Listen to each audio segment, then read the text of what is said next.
So basically, in principle, the hygiene hypothesis postulates that exposure to pathogens early on in life can actually help our immune system to create a balance between protection and tolerance, and thus avoid immune deficiency or autoimmunity and disease. So one question that usually arises with this type of hypothesis is how come something that happens to us so early on in life when we're children can actually affect our health when we're adult, 25 years to 50 years later? And in order to answer this question, we really have to understand how our immune system works. And I've spent 5 years trying to understand it, so hopefully in 50 seconds I'll explain to you. The best way to really describe it is like a network, like the one that you see here on the right, is really a huge number of cells that work in subsets all together in cooperation in an attempt to respond to different pathogens or to respond to self.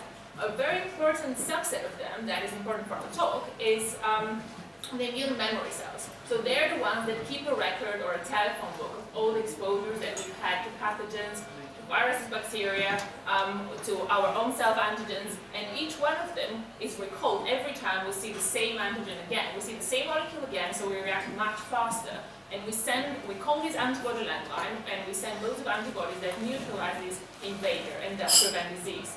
This seems like it's really, well, a working system and it works in our favor, but actually when it could work against us in the case of autoreactivity, when we actually trigger an immune response against ourselves.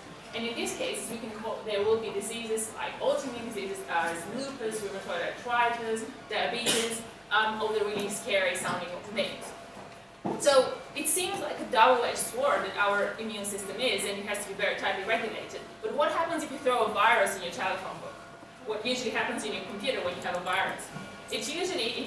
And especially a virus that infects the immune system, can cause a so-called immunological erasure or deletion of all your records of previous exposures. Example of such virus is measles virus, and an infection with the virus can cause this immunological erasure for up to 2 years after you've had an infection. So of course we have antiviral systems and programs, and we also have MMR, which is a vaccine that can prevent the disease. So in the case of MMR, we can prevent the infection, but what MMR doesn't do is doesn't erase these cells. And it just seems like something very positive.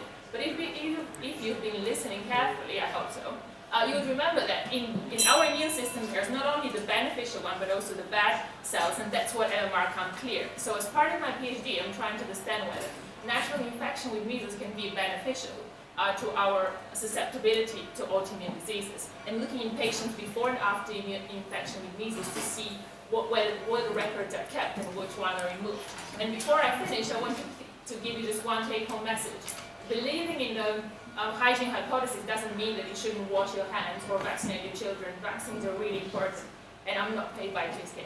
Thanks.